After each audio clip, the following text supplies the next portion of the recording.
March 3, 1943, 10:15 in the morning. Bismarck Sea, 30 nautical miles northwest of Lae, New Guinea. A Japanese naval officer held tightly to the shattered remains of what was once the bridge of the destroyer Arashio. His oil-stained hand trembled as he clung to the wreckage. His uniform was soaked in seawater and thick black fuel oil. The words he would remember for the rest of his life burned themselves into his mind. Through eyes stung by salt, he watched American B-25 Mitchell bombers circle back over a debris field that stretched for miles across the Bismarck Sea. Oil slicks shimmered across the water. Wreckage burned. Thousands of men clung desperately to anything that could float.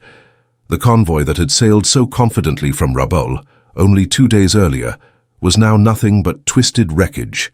For the survivors, the ordeal was only beginning. Just days before, 6,900 soldiers from the Imperial Japanese Army's 51st Division had boarded 8 transport ships at Simpson Harbor, Rabaul.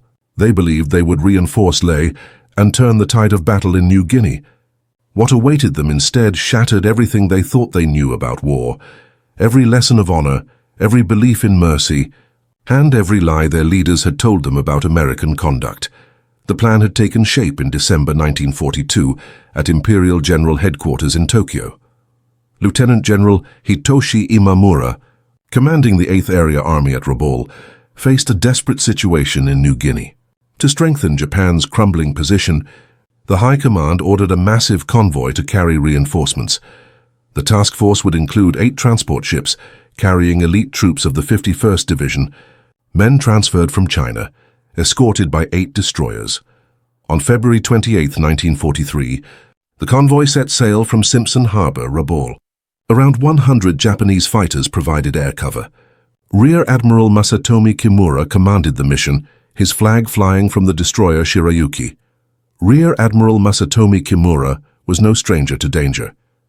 He had commanded many successful convoys, but he knew the risks this time were far greater. Japanese war games predicted that 4 out of every 10 transports could be lost, along with up to 40 aircraft. Even under the best conditions, the operation had only a 50-50 chance of success. March 1, 1943. As the convoy rounded the northern coast of New Britain, the first American reconnaissance aircraft appeared, a B-24, Liberator from the 91st Bombardment Group. What the Japanese did not know was that their movements had already been anticipated. Allied intelligence had been watching closely. Codebreakers in Melbourne, Brisbane, and Washington had decrypted messages that revealed both the destination and the expected arrival date of the convoy. At 5th Air Force Headquarters, General George Kenney received the signal he had been waiting for.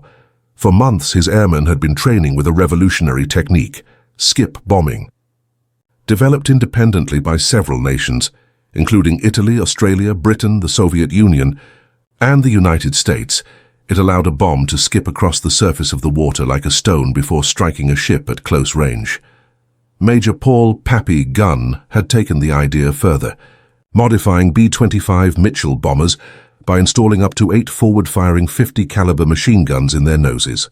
These aircraft had become flying gunships. Combined with skip bombing, they could devastate any convoy that crossed their path. On the morning of March 2nd, grey skies hung over the sea. At 10 a.m., the clouds lifted.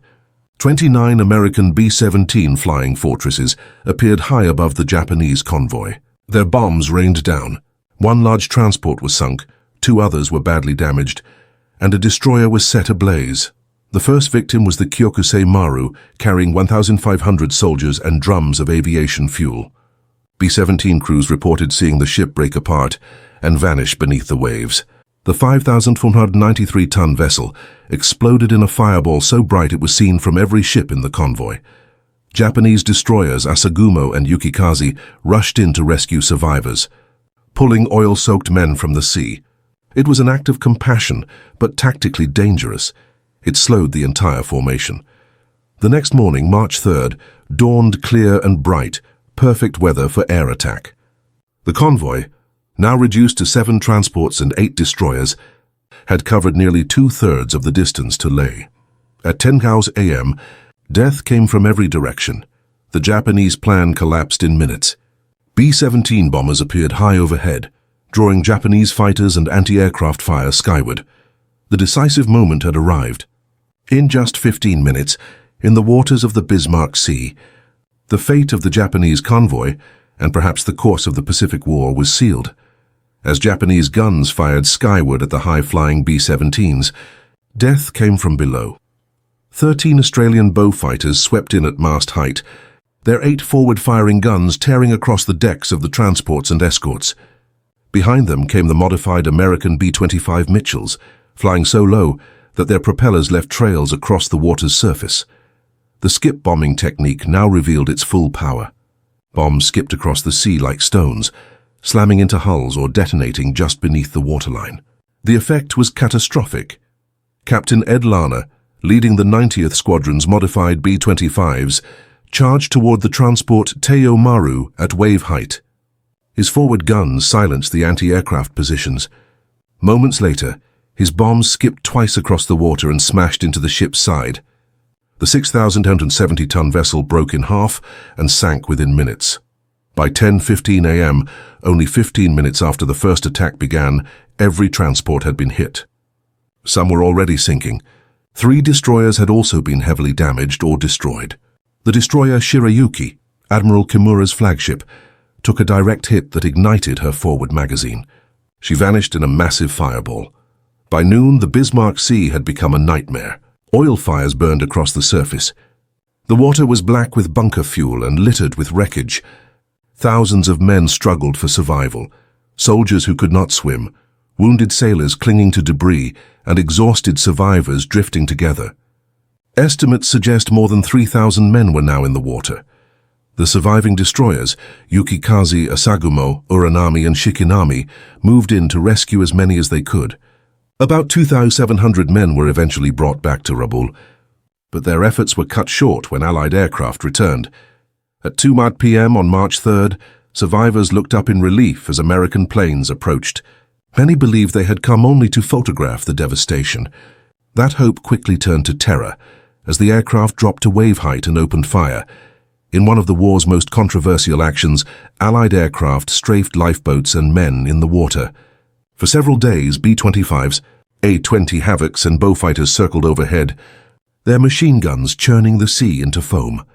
From the American perspective, the reasoning was simple: prevent any survivors from reaching shore and returning to battle. But for the men in the water, it was pure horror. For the Allies, the logic was clear. These were enemy soldiers.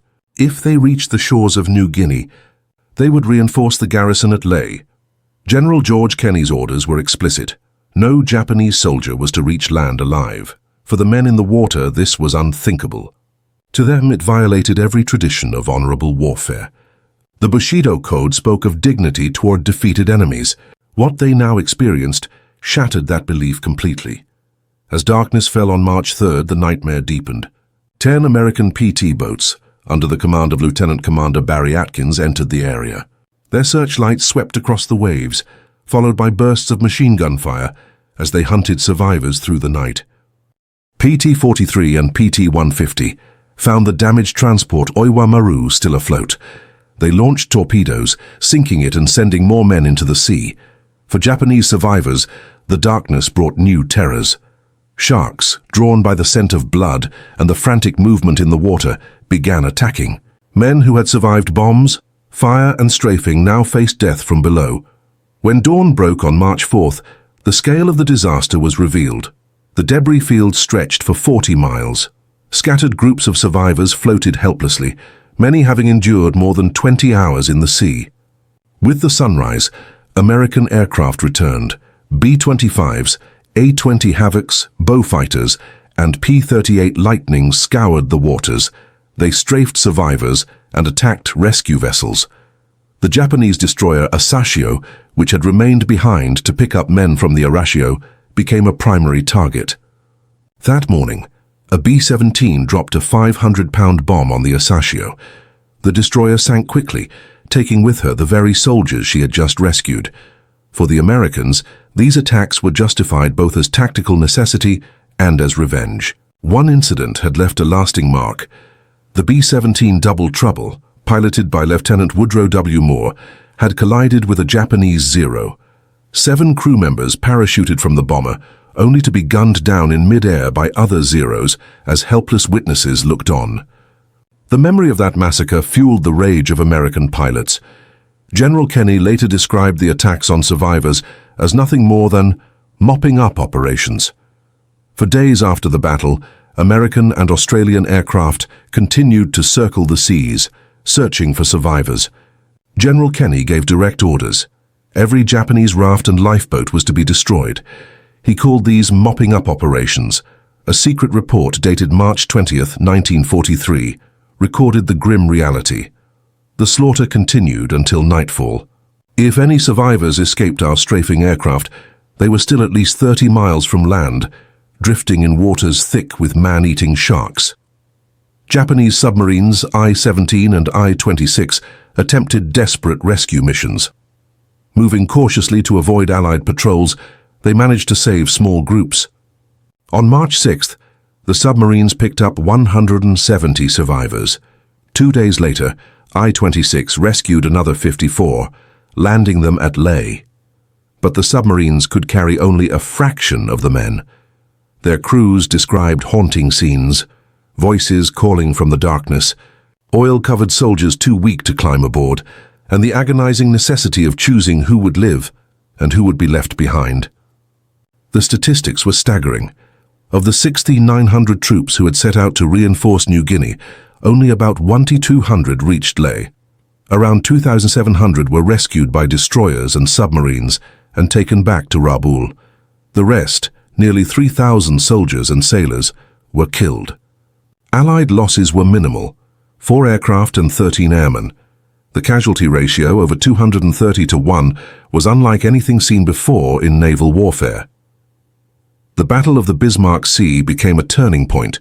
The Japanese never again attempted to send a large convoy through waters dominated by Allied airpower.